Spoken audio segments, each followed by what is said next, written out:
গল্পজকের আজকের নিবেদন লেখক লিও টলস্টয়ের লেখা ইলিয়াস। গল্পজকের আজকের নিবেদন ইলিয়াস। উফা প্রদেশে ইলিয়াস নামে একজন বাস্কির বাস করত। ইলিয়াসের বিয়ের 1 বছর পরে যখন তার বাবা মারা গেল, তখন সে না ধনী না দরিদ্র। 7টা ঘটকি, 2টো গরু আর 20টা ভেড়া, এই তার যা কিছু বিষয় সম্পত্তি। কিন্তু ইলিয়াসের সুব্যবস্থায় তার সম্পত্তি কিছু কিছু করে বাড়তে লাগল। সে আর তার স্ত্রী সকলের আগে ঘুম থেকে ওঠে আর সকলের পরে ঘুমোতে যায়। সকাল থেকে রাত পর্যন্ত কাজ করে। ফলে প্রতি বছরই তার অবস্থার উন্নতি হতে লাগল। এইভাবে 35 বছর পরিশ্রম করে সে প্রচুর সম্পত্তি করে ফেলল। তখন তার 200 ঘোড়া, 150 গরু মোষ আর 1200 ভেড়া। ভাড়াটে মজুররা তার গরু ঘোড়ার দেখাশোনা করে। ভাড়াটে মজুরানীরা দুধ, দই, কুমিশ, মাখন আর পনির তৈরি করে। মোট কথা, ইলিয়াসের তখন খুব বলবোলাও। আশেপাশের সকলেই তাকে ঈর্ষা করে, বলে, ইলিয়াস তো ভাগ্যবান পুরুষ, কোনো কিছুরই অভাব নেই, ওর তো মরবারই দরকার নেই। ক্রমে ভালো ভালো লোকের সঙ্গে তার পরিচয় হতে লাগলো। দূর দূরান্ত থেকে অতিথিরা তার সঙ্গে দেখা করতে আসে। সকলকেই স্বাগত জানিয়ে সে তাদের ভোজ্য পানীয় দিয়ে সেবা করে। যে যখনই আসুক, কুমিস, চা, শরবত আর মাংস সব সময়ই হাজির। অতিথি এলেই 1টা বা 2টো ভেড়া মারা হয়। সংখ্যায় বেশি হলে ঘটকিও মারা হয়। ইলিয়াসের 2 ছেলে 1 মেয়ে, সকলেরই বিয়ে হয়ে গেছে। ইলিয়াস যখন গরিব ছিল, ছেলেরা তার সঙ্গে কাজ করত, গরু ভেড়া চড়াতো। কিন্তু বড়লোক হওয়ার পরে তারা আয়েশি হয়ে উঠল। বড়টি এক মারামারিতে পড়ে মারা গেল। ছোটটি এমন এক ঝগড়াটে বউ বিয়ে করলো যে তারা বাপের আদেশই অমান্য করতে শুরু করলো। ফলে ইলিয়াসের বাড়ি থেকে তাদের তাড়িয়ে দেওয়া হলো। ইলিয়াস তাকে একটা বাড়ি দিল, কিছু গরু ঘোড়াও দিল। ফলে ইলিয়াসের সম্পত্তিতে টান পড়ল। তারপরেই ইলিয়াসের ভেড়ার পালে মড়ক লেগে অনেকগুলো মরে গেল। তার পরের বছর দেখা দিল দুর্ভিক্ষ। খড় পাওয়া গেল না একেবারে। ফলে সে বছর শীতকালে অনেক গরু মোষ না খেয়ে মরল। তারপর কিরবিজরা তার সবচাইতে ভালো ঘোড়াগুলো চুরি করে নিয়ে গেল। ইলিয়াসের অবস্থা খারাপ হয়ে পড়ল। যত তার অবস্থা পড়তে লাগলো, ততই তার শরীরের জোরও কমতে লাগলো। এমনি করে 70 বছর বয়সে ইলিয়াস বাধ্য হয়ে তার পশমের কোট, কম্বল, ঘোড়ার জিন, তাঁবু এবং সব শেষে গৃহপালিত পশুগুলোকে বিক্রি করে দিয়ে দুর্দশার একেবারে চরমে নেমে গেল। আসল অবস্থা বুঝে উঠবার আগেই সে একেবারে সর্বহারা হয়ে পড়ল। ফলে বৃদ্ধ বয়সে স্বামী স্ত্রীকে অজানা লোকের বাড়িতে বাস করে তাদের কাজ করে খেতে হতো। সম্বলের মধ্যে রইল শুধু কাঁধে একটা বোঁচকা। তাতে ছিল একটা লোমের তৈরি কোট, টুপি, জুতো আর বুট। আর তার বৃদ্ধা স্ত্রী শামসেমাগি। বিতাড়িত পুত্র অনেক দূর দেশে চলে গেছে। মেয়েটিও মারা গেছে। বৃদ্ধ দম্পতিকে সাহায্য করবার তখন কেউ নেই। মোহাম্মদ শাহ নামে এক প্রতিবেশীর করুণা হলো বুড়ো বুড়ির জন্য। সে নিজেও ধনী নয়, গরিবও নয়, তবে থাকতো সুখে, আর লোকও ভালো। ইলিয়াসের অতিথি বৎসলতার কথা স্মরণ করে তার খুব দুঃখ হলো। বলল, ইলিয়াস, তুমি আমার বাড়ি এসে আমার সঙ্গে থাকো, বুড়িকেও নিয়ে এসো। যতটা ক্ষমতায় কুলোয় গ্রীষ্মে আমার তরমুজের ক্ষেতে কাজ করবে আর শীতকালে গরু ঘোড়াগুলোকে খাওয়াবে। সেমাগীয় ঘটকিগুলোকে দুইতে পারবে, কুমিজ তৈরি করতে পারবে। আমি তোমাদের দুজনেরই খাওয়া পড়া দেব। এছাড়া যদি কোনো কিছু লাগে বলবে, তাও দেব। ইলিয়াস প্রতিবেশীকে ধন্যবাদ দিল। সে আর তার স্ত্রী মোহাম্মদ শাহর বাড়িতে ভাড়াটে মজুরের মতো কাজ করে খেতে লাগলো। প্রথমে বেশ কষ্ট হতো, কিন্তু ক্রমে ক্রমে সব সয়ে গেল। যতটা পারত কাজ করত আর থাকত। বুড়ো বুড়িকে রেখে মোহাম্মদ শাহরও লাভ হলো, কারণ নিজেরা একদিন মনিব ছিল বলে সব কাজই তারা ভালোভাবে করতে পারত। তাছাড়া তারা অলস নয়, সাধ্যমতো কাজকর্ম করত। তবু এই সম্পন্ন মানুষ দুটির দুরবস্থা দেখে মোহাম্মদ শাহর দুঃখ হতো। একদিন মোহাম্মদ শাহর একদল আত্মীয় অনেক দূর থেকে এসে তার বাড়িতে অতিথি হলো। তাদের মধ্যে একজন ছিলেন মোল্লা। মোহাম্মদ শাহ ইলিয়াসকে একটা ভেড়া এনে মারতে বলল। ইলিয়াস তার চামড়া ছাড়িয়ে সেদ্ধ করে অতিথিদের কাছে পাঠিয়ে দিল। অতিথিরা খাওয়া দাওয়া করলো, চা খেলো, তারপর কুমিশে হাত দিল। মেঝে কম্বলের উপরে পাতা কুশনে গৃহস্বামীর সঙ্গে বসে অতিথিরা বাটি থেকে কুমিশ পান করতে করতে গল্প করছিল।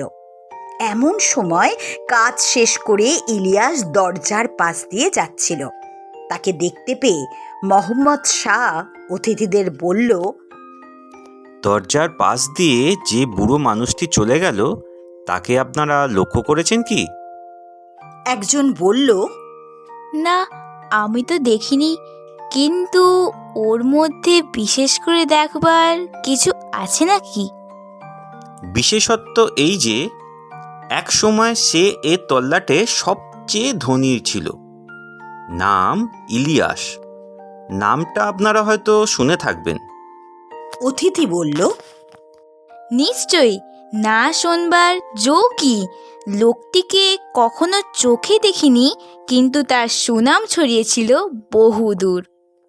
অথচ আজ তার কিছু নেই। আমার কাছে মজুরের মতো থাকে, আর তার স্ত্রী আমার ঘটকিদের দুধ দোয়ায়। অতিথি সবিস্ময়ে জিভ দিয়ে চুকচুক শব্দ করল।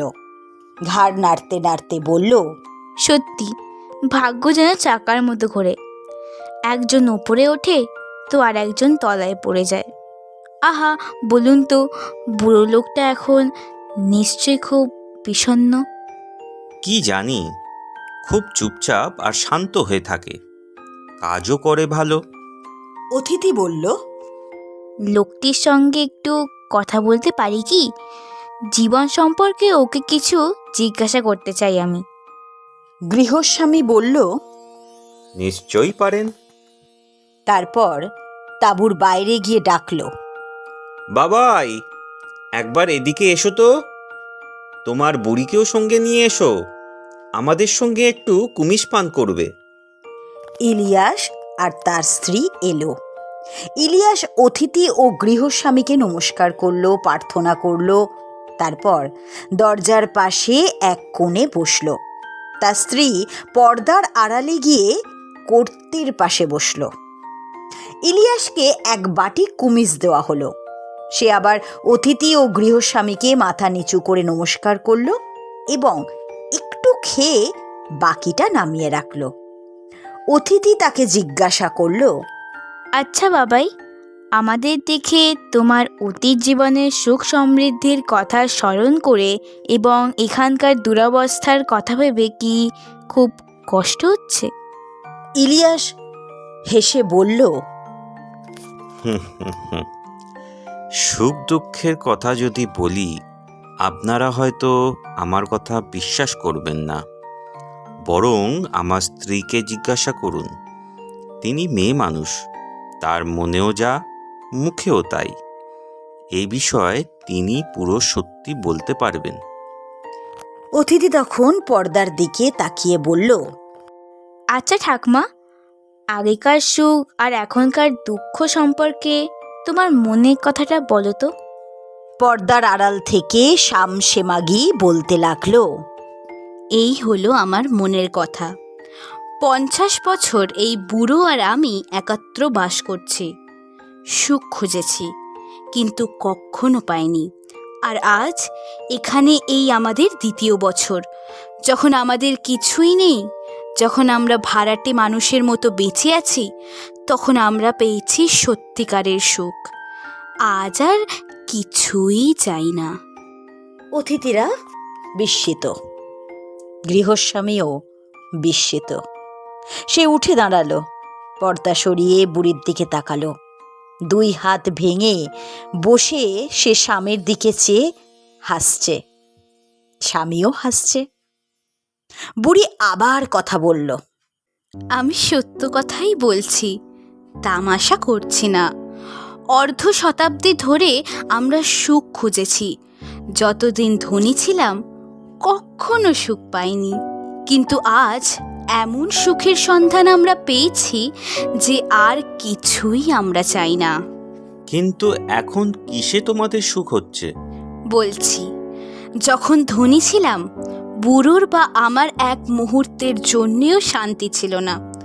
কথা বলবার সময় নেই, অন্তরের কথা ভাববার সময় নেই, ঈশ্বরের কাছে প্রার্থনা করারও সময় নেই। দুশ্চিন্তারও অন্ত ছিল না। হয়তো অতিথিরা এলেন, এক দুশ্চিন্তা, কি খেতে দিই, কি উপহার দিই যাতে লোকে নিন্দা না করে। আবার অতিথিরা চলে গেলে মজুরদের দিকে নজর দিতে হয়। তারা যেমন কম খেতে বেশি খেতেই ব্যস্ত, তেমনি আমরাও নিজেদের স্বার্থে তাদের ওপর কড়া নজর রাখি। সেও তো পাপ। অন্যদিকে দুশ্চিন্তা, এই বুঝি নেকড়েতে ঘোড়ার বাচ্চা বা গরুর বাছুরটা নিয়ে গেল, কিংবা চোর এসে ঘোড়াগুলোকেই নিয়ে সরে পড়ল। রাতে ঘুমোতে গেলাম, কিন্তু ঘুমোবার উপায় নেই। মনে দুশ্চিন্তা, ভেরি বুঝি ছানাগুলোকে চেপে মেরে ফেলল, ফলে সারা রাত ঘুম ছিল না। একটা দুশ্চিন্তা পেরোতে না পেরোতেই আরেকটা মাথাচাড়া দিত। শীতের জন্য যথেষ্ট খড় মজুদ আছে তো? এছাড়া বুড়োর সঙ্গে মতবিরোধ ছিল। সে হয়তো বলতো এটা এভাবে করা হোক, আমি বলতাম অন্য রকম, ফলে ঝগড়া। সেও তো পাপ। কাজেই এক দুশ্চিন্তা থেকে আরেক দুশ্চিন্তায়, এক পাপ থেকে আরেক পাপেই দিন কাটত। সুখী জীবন কাকে বলে কোনো দিন বুঝিনি। আর এখন বুড়ো আর আমি একসঙ্গে সকালে উঠি, দুটো সুখ শান্তির কথা বলি। ঝগড়াও কিছু নেই, দুশ্চিন্তাও কিছু নেই। আমাদের একমাত্র কাজ প্রভুর সেবা করা। যতটা খাটতে পারি স্বেচ্ছায় খাটি। কাজেই প্রভুর কাছে আমাদের লাভ বই, লোকসান নেই। বাড়িতে এলেই খাবারও কুমিশ পাই। শীতকালে গরম হওয়ার জন্য লোমের কোট আছে, জ্বালানি আছে। আত্মার কথা আলোচনা করবার বা ভাববার মতো সময় আছে। সময় আছে ঈশ্বরের কাছে প্রার্থনা করবার। 50 বছর ধরে সুখ খুঁজে খুঁজে এতদিনে পেয়েছি। অতিথিরা হেসে উঠল, কিন্তু ইলিয়াস বলল, বন্ধুগণ, হাসবেন না, এটা তামাশা নয়, এটাই মানুষের জীবন। আর আমার স্ত্রী আর আমি অবুঝ ছিলাম, তাই সম্পত্তি হারিয়ে কেঁদেছিলাম। কিন্তু ঈশ্বর আমাদের কাছে সত্যকে উন্মুক্ত করেছেন। আর সে কথা যে আমরা আপনাদের বললাম তা ফুর্তির জন্য নয়, আপনাদের কল্যাণের জন্য। তখন মোল্লা বললেন, এটা খুবই জ্ঞানের কথা। ইলিয়াস যা বলল সবই সত্য এবং পবিত্র গ্রন্থে লেখা আছে। শুনে অতিথিরা ভাবতে বসল। আমাদের চ্যানেলটিকে সাবস্ক্রাইব করুন এবং লাইক, শেয়ার, কমেন্ট করতে ভুলবেন না। আজকের মতো এতটাই। দেখা হবে পরের গল্পে।